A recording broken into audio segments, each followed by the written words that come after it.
20 minutes. That is how long it took someone to know. Not guess, not speculate. Know. On April 17, 2026, 20 minutes before Iran's foreign minister posted on social media that the Strait of Hormuz was open to commercial shipping, traders placed bets worth $760 million that oil prices would fall. 20 minutes before the announcement, $760 million. And that is not the only time this happened. On March 23rd, 15 minutes before Trump announced he would delay threatened strikes on Iran's power grid, traders bet more than $500 million that oil prices would fall. On April 7th, hours before Trump announced a temporary ceasefire, traders bet $960 million that oil prices would fall. And on April 21st, 15 minutes before Trump announced he would extend the ceasefire, traders placed bets worth $430 million that oil prices would fall. 4 separate events. 4 separate windows of advanced knowledge. $2.6 billion total in precisely timed trades that preceded major war announcements by minutes in 3 of the 4 cases. The Department of Justice is now investigating, according to ABC reporting. But here is the question that the DOJ investigation is not asking, and that nobody covering this conflict with sufficient seriousness is asking directly. If someone had advanced knowledge of those 4 announcements, with enough confidence to place multi-hundred-million-dollar trades 15 to 20 minutes before each one, what else do they know? And what does their advanced knowledge of the negotiations tell you about how real the progress that has been described as great actually is?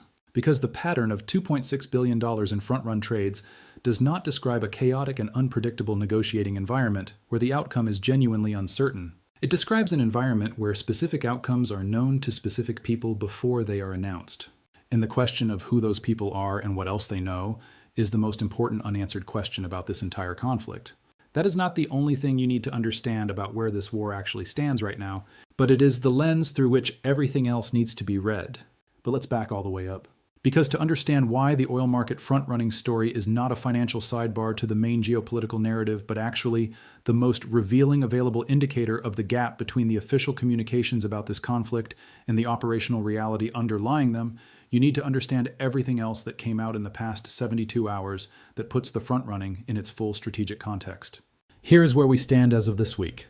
Project Freedom, the armed escort initiative launched by the United States to restore freedom of navigation to commercial shipping through the Strait of Hormuz, was rolled out on Sunday with major announcements, 15,000 service members committed, over 100 aircraft, guided missile destroyers, and the full weight of the Abraham Lincoln Carrier Strike Group committed to the operation. The operation was implemented by CENTCOM. It produced results on day 1. 6 Iranian fast attack boats sunk, 2 commercial vessels through the strait, 2 destroyers through the strait, 100% intercept rate on every Iranian weapon system directed at the escort force. And then on Tuesday, the same operation was paused.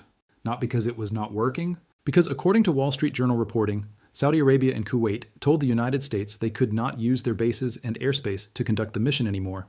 As of today, the operation may be back on. 5 days? One of the largest logistical naval missions the United States has executed in decades, announced to the world with the full weight of U.S. military commitment, rolled out, implemented, paused when Gulf allies refused to support it, and potentially restarted. That is the operational summary of the past 5 days. Chaos across the board. A lot of movement, not a lot of progress. And somewhere in the middle of all of it, $2.6 billion in oil market trades executed with timing that the Department of Justice has now found suspicious enough to open an investigation. Now let me give you the CIA assessment that was published in the Washington Post this week, because this is the intelligence finding that every other element of the current situation needs to be read against. A confidential CIA analysis delivered to administration policymakers concluded that Iran can survive the U.S. naval blockade for at least 3 to 4 months before facing more severe economic hardship. Read that assessment with the precision it requires. Not 3 to 4 months until regime collapse. Not 3 to 4 months until the IRGC rebels against its leadership. Not 3 to 4 months until the Iranian people rise up in a successful revolution. 3 to 4 months until Iran faces more severe economic hardship. That is the specific threshold the CIA identified. Hardship more severe than current hardship. After 3 to 4 months of blockade, not a different Iran, not a transformed political situation, more severe economic hardship. And then a U.S. official speaking to the Washington Post added the assessment that makes the CIA estimate look optimistic. They thought Iran's capacity to endure prolonged economic hardship is far greater than even the CIA estimate. The leadership has gotten more radical, determined, and increasingly confident they can outlast U.S. political will and sustain domestic repression to check any resistance. Read those 2 assessments together. The CIA says 3 to 4 months until more severe hardship. A senior U.S. official says Iran's actual capacity is far greater than even that. And the official describes an Iranian leadership that has become more radical, more determined, and more confident about outlasting American political will. That is not the description of an organization approaching a deal. It is the description of an organization that believes the pressure is producing a different response in Tehran than the one it was designed to produce. Not capitulation, consolidation. Now let me give you the specific historical comparison that the CIA's sources referenced, because it is the one that every analysis of sanctions-based coercion strategies has to account for, and that the optimistic timeline for this conflict's resolution has been systematically underweighting. North Korea has been effectively shut off from the entire world economy for decades. North Korea is still there. North Korea is still a menace. North Korea's leadership has demonstrated repeatedly that it is willing to impose levels of economic suffering on its own population that would be politically impossible for any democratic government to sustain, and that would generate regime change in any country whose population had the ability to organize effective resistance. North Korea is the extreme data point. Iran is not North Korea. The comparison is imperfect in multiple specific ways. Iran has a larger middle class with higher economic expectations. Iran has a more connected population that remembers a different standard of living before the Islamic Revolution. Iran has a history of protest movements that have come closer to threatening the regime than anything North Korea has produced in decades. The comparison is not one-to-one. But the principle it illustrates is the one the CIA assessment and the U.S. officials' assessment are both pointing toward. Regimes with sufficient internal repression capacity, sufficient indifference to the suffering of their own populations, and sufficient institutional cohesion within the security apparatus that enforces that repression can survive sustained economic pressure for much longer than the optimistic scenarios for economic coercion predict. And the assessment that Iran's leadership has become more radical, more determined, and more confident they can outlast U.S. political will is describing a regime that is moving toward the North Korea end of that spectrum, rather than toward the rapid capitulation end that the administration's optimistic public statements have implied. Now let me give you the missile inventory assessment, because it contradicts what has been publicly stated about the success of Operation Epic Fury's targeting of Iranian ballistic missile capability in ways that matter enormously for understanding the threat environment in the Strait right now. The CIA analysis concluded that Iran retains approximately 75% of its pre-war inventories of missile launchers and approximately 70% of its pre-war stockpiles of missiles. Read those percentages against the 85% degradation figure that Trump stated publicly. They do not match. The CIA is saying 75% of launchers remain and 70% of missiles remain. Trump said 85% of missile-making capability has been eliminated. One of those assessments is more accurate than the other. The evidence that the CIA analysis cites for its assessment includes intelligence showing that Iran has been able to recover and reopen almost all of its underground storage facilities, repair some damaged missiles, and even assemble some new missiles that were nearly complete when the war began. Read that specific detail. Almost all underground storage facilities reopened. Some damaged missiles repaired. New missiles assembled from near-complete inventory during the ceasefire window. That is the operational picture of an Iranian missile program that absorbed the initial strike campaign with more resilience than the official damage assessment suggested, and that used the ceasefire period to actively reconstitute rather than passively accept the damage. The assessment that Iran retains 70% of pre-war missile stockpiles during a ceasefire in which Trump has been repeatedly threatening to resume bombing is either a significant intelligence failure in the initial damage assessment or evidence that the initial official statements about missile capability degradation were optimistic in ways that served a public communication objective rather than reflecting the most accurate available intelligence picture. The CIA analysis, delivered confidentially to administration policymakers, suggests the latter. This assessment is consistent with something else in the picture. Iran's public negotiating posture has hardened rather than softened as the blockade has continued. The 14-point peace proposal that Iran submitted demanded a full U.S. military withdrawal from the region, immediate lifting of the blockade, release of frozen assets, war reparations, and Iranian control over a new international Strait of Hormuz governance mechanism. That is a negotiating position that asks for more than Iran had before the war began. An adversary in the process of collapsing under economic pressure does not ask for more than it had before the pressure was applied. An adversary that has made an accurate assessment of its own resilience and of the timeline constraints on the pressuring party's political will asks for everything it wants and waits to see what the pressuring party's next move is.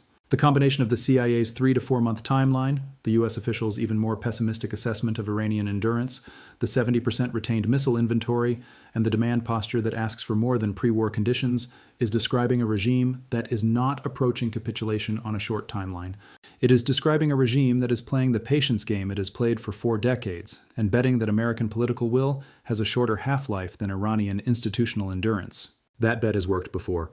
The CIA analysis is suggesting it might be working again. Now let me give you the Gulf ally dimension in the full detail it requires, because the Wall Street Journal report about Saudi Arabia and Kuwait blocking U.S. use of their bases and airspace is not a minor diplomatic complication. It is a strategic signal that deserves the analytical attention that most coverage has not given it. Saudi Arabia and Kuwait blocked the U.S. military's use of their bases and airspace after senior American officials played down Iranian attacks on the Persian Gulf in response to Project Freedom. The Saudis and the Gulf states were concerned that the United States would not protect them amid the escalation in fighting. Saudi Arabia grew alarmed that the U.S. would not respond forcefully enough to further attacks after the chairman of the Joint Chiefs, General Kane, dismissed Iran's strikes on ships in the UAE as low-level harassment, and when U.S. officials affirmed that the ceasefire was holding. Read that sequence carefully. Iran conducted kinetic attacks against multiple vessels and struck the UAE's Fujairah oil facility. The United States characterized those attacks as low-level harassment and declared the ceasefire still holding. Saudi Arabia and Kuwait, the countries whose territory and bases would be required to sustain Project Freedom's air operations, concluded from that characterization that the United States was not willing to respond forcefully to Iranian attacks and therefore was not willing to protect the Gulf states from the Iranian retaliation that would follow their participation in Project Freedom. And the Gulf states drew the logical conclusion that a country focused on a deal at all costs would expect them to absorb Iranian attacks as acceptable collateral to the deal-making process while providing the military infrastructure that enabled the deal-forcing operations. Saudi Arabia and Kuwait said no, and that no forced the pause of Project Freedom that the administration had to explain to the world as being about diplomatic progress rather than allied defection. That sequence is the most revealing thing about the current state of American strategic credibility with its Gulf partners that has emerged from this entire conflict. The United States spent decades building a security architecture in the Gulf that depended on Gulf partner trust that American military commitment was unconditional enough to absorb the political risk of hosting American forces and operations. The General Kane characterization of Iranian missile and drone strikes on UAE infrastructure as low-level harassment communicated to Saudi Arabia and Kuwait that the current administration's threshold for forceful response was higher than the threshold they needed to justify continued partnership. If Iran can strike UAE oil infrastructure and the American military characterizes it as low-level harassment that does not disrupt a ceasefire, then the Gulf states are being asked to accept Iranian attacks on their territory as the price of supporting American military operations. That is a price that Saudi Arabia and Kuwait decided not to pay, and the forced pause of Project Freedom is the consequence. Not the deal progress that the administration's communications emphasized, but the allied refusal that the Wall Street Journal reported. The two explanations for the pause, diplomatic progress, and allied defection are not mutually exclusive. Both can be true simultaneously, but the one that carries more strategic weight for the long-term American position in the Gulf is the allied defection story, and that is the one that received less coverage proportional to its strategic significance. Now let me address the oil market front-running story in the full depth it deserves, because $2.6 billion in suspiciously timed trades preceding 4 major war announcements is not a financial curiosity. It is evidence of an information environment in which the official communications about this conflict are not the primary channel through which consequential information is moving. Let me give you each trade in sequence with its timing and scale. March 23rd, 15 minutes before Trump announced he would delay threatened attacks on Iran's power grid, traders bet more than $500 million that oil prices would fall. Oil prices fall when conflict risk decreases. A delayed attack on Iran reduces conflict risk. If you know 15 minutes before the announcement that the attack is being delayed, you know oil prices are about to fall, and you bet accordingly. That is insider trading in a financial market.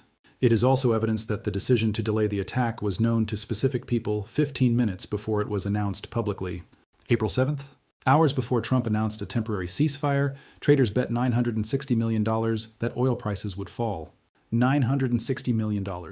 Hours before. The ceasefire announcement produced the single largest pre-announcement oil market position of the 4 documented events. Someone knew the ceasefire was coming hours before it was announced. April 17th, 20 minutes before Iran's foreign minister posted on social media that the Strait of Hormuz was open, traders bet $760 million that oil prices would fall. This is the one that should produce the most serious questions about the integrity of the negotiating environment. 20 minutes before a diplomatic posting that changed the global oil price environment, $760 million was positioned to profit from that change. April 21st, 15 minutes before Trump announced he would extend the ceasefire, traders placed $430 million in positions betting oil prices would fall. 15 minutes. The Department of Justice is investigating, but the investigation describes trades obtained from the London Stock Exchange Group data, meaning the trades are documented. The timing is documented. The scale is documented. What the investigation is presumably trying to establish is who made these trades and how they knew what they knew when they knew it. That answer, when it arrives, will be one of the most consequential revelations to emerge from this entire conflict. Because the people who knew in advance when ceasefires were being announced, when attacks were being delayed, when the Strait of Hormuz was being declared open, are the people who knew the most sensitive information in the most consequential conflict the Middle East has seen in decades. And they used that information to make money. Now let me bring the three-track convergence into the full picture. Because the CIA assessment, the Gulf ally defection, the oil market front-running, and the Project Freedom pause and restart cycle all converge on the same underlying reality about where this conflict actually sits. The first track is the timeline track. The CIA analysis says 3 to 4 months of blockade before more severe economic hardship. A senior U.S. official says even that timeline underestimates Iranian endurance. The blockade has been active for less than a month since April 13th. The administration's public statements have implied a short timeline resolution driven by Iranian economic capitulation. The CIA analysis says the short timeline assumption is wrong, and the administration knows it is wrong because the analysis was delivered to administration policymakers. The gap between the public optimism about a deal and the CIA's confidential assessment of the timeline is the first track's contribution to the convergence. The second track is the Allied credibility track. Saudi Arabia and Kuwait blocked U.S. base and airspace access because they concluded the United States was focused on a deal at all costs while expecting Gulf states to absorb Iranian kinetic attacks as acceptable collateral. That conclusion produced the forced pause of Project Freedom. The forced pause produced the diplomatic explanation that made it look like progress rather than Allied defection. The diplomatic explanation was accurate about progress, but incomplete about the defection. The Gulf allies are still there. They are still partners. But they drew a line about what they would accept as the cost of partnership. And they drew it at the moment that mattered most for the primary operation designed to demonstrate American commitment to freedom of navigation. That is the second track's contribution to the convergence. The third track is the information integrity track. $2.6 billion in pre-announcement oil market positions, documented and now under DOJ investigation, describing a pattern that is statistically inconsistent with random coincidence at the timing precision documented across 4 separate events. That pattern tells you that sensitive information about this conflict's diplomatic trajectory has been moving through channels that produced financial positions before public announcements. The information integrity track does not tell you who is responsible. The DOJ investigation is presumably working toward that answer, but it does tell you that the official communications about negotiations, ceasefires, and deal progress have been preceded by information moving in private channels with enough specificity and confidence to justify betting hundreds of millions of dollars against oil prices at 15 to 20-minute advance notice. That is not a coincidence pattern. That is an information leak pattern, and it changes how every official communication about progress in the Iran negotiations should be read, because at least some of those communications have been preceded by private information flows that produced financial positions, suggesting that the people with advance access to that information knew what the communications would say before they were said. Here is the honest strategic assessment that the combination of the CIA timeline analysis, the Gulf ally defection, the Project Freedom pause and restart cycle, and the oil market front-running produces. This conflict is not heading toward a short timeline resolution driven by Iranian economic capitulation. The CIA's confidential assessment says 3 to 4 months until more severe hardship. A senior U.S. official says even that underestimates Iranian endurance. The Iranian leadership has become more radical and more confident. Iran retains 70% of its pre-war missile stockpile. Saudi Arabia and Kuwait have already demonstrated that their support for American operations has conditions that the current administration's characterization of Iranian attacks as low-level harassment has endangered. The Project Freedom initiative that was supposed to demonstrate American commitment to freedom of navigation was paused within 5 days of its launch because Gulf allies withdrew the base access required to sustain it. And $2.6 billion in oil market trades preceding 4 major announcements by minutes is describing an information environment in which the official communications about this conflict are downstream of private information flows that are generating significant financial positions before the communications are made public. That combination does not describe a conflict approaching resolution on a deal or bombing timeline driven by economic pressure that produces Iranian capitulation. It describes a conflict that may go on for 3 to 4 months at minimum before reaching the economic hardship level the CIA identified as the first threshold, with an adversary leadership that believes it can outlast American political will past that threshold, with Gulf allies whose continued support is conditional on American responses to Iranian attacks that the current characterization as low-level harassment has already endangered, and with an information environment whose integrity is under active DOJ investigation. The official narrative and the operational reality are not the same story. They are two stories being told simultaneously to two different audiences. And the $2.6 billion in front-run trades is the most concrete available evidence of who is reading the private version. The assessment from the source who spoke to the Washington Post is the sentence that should be read carefully and full. Comparatively, you see similar regimes lasting years under sustained embargoes and air power-only wars. That sentence contains the most important analytical frame for this conflict that the official public communications have been least willing to incorporate. Air power-only wars, economic blockades without regime change operations. Historical examples of regimes that survived both for years. North Korea survived. Cuba survived. Iran survived the original sanctions regime for decades before this conflict. The administration's public position is that the blockade will force a deal or enable a resumption of strikes at higher intensity. The CIA's confidential assessment is that the Iranian regime's capacity to endure is far greater than even the CIA estimate. The gap between those two positions is where the next 3 to 4 months of this conflict will play out. The oil traders who placed $760 million 15 minutes before the Strait opening announcement apparently knew something about that timeline that the public communications were not conveying, and the DOJ investigation is now trying to find out who they are and how they knew it. That investigation may be the most consequential development in this conflict that nobody is treating as the headline it deserves. Because if the investigation establishes that senior officials with access to the most sensitive negotiating information were simultaneously profiting from it in oil markets, the credibility of every public communication about deal progress, ceasefire status, and strategic pressure effectiveness becomes retroactively questionable in ways that the conflict's analysis has to account for. Project Freedom launched. Project Freedom paused. Project Freedom may be restarting. The CIA says 3 to 4 months until more severe hardship. An official says even that underestimates Iranian endurance. Iran has 70% of its pre-war missile stockpile. Saudi Arabia and Kuwait blocked U.S. base access because the United States called Iranian attacks on UAE infrastructure low-level harassment. $2.6 billion was bet in oil markets at 15 to 20-minute advance notice before 4 major war announcements. The Department of Justice is investigating, and the conflict is entering a phase that may look much more like a sustained economic siege than the rapid resolution scenario the optimistic timeline projected. Every time there is an announcement that there is progress, someone appears to know 15 minutes before. Every time there is a pause, someone appears to have bet hundreds of millions on the direction of oil prices before the pause was announced. And the conflict itself may be heading into the 3 to 4 month endurance window that the CIA identified as the minimum before more severe hardship, with Gulf allies already demonstrating their support has conditions, and with a leadership in Tehran that is described as increasingly confident it can outlast American political will. Sleep peacefully, knowing that somewhere, as you watch these announcements go up and down and sideways, someone is making generational wealth on the information gap between what is known privately and what is announced publicly. The DOJ is working on identifying who. Drop your prediction in the comments. Does the conflict resolve within the next 30 days, or does the CIA's 3 to 4 month timeline prove accurate and the optimistic public narrative prove to be what the front-running traders apparently knew it was before the rest of us found out? Subscribe and turn on notifications. The next announcement is coming. 15 minutes before it, someone apparently already knows. We will see you in the next one.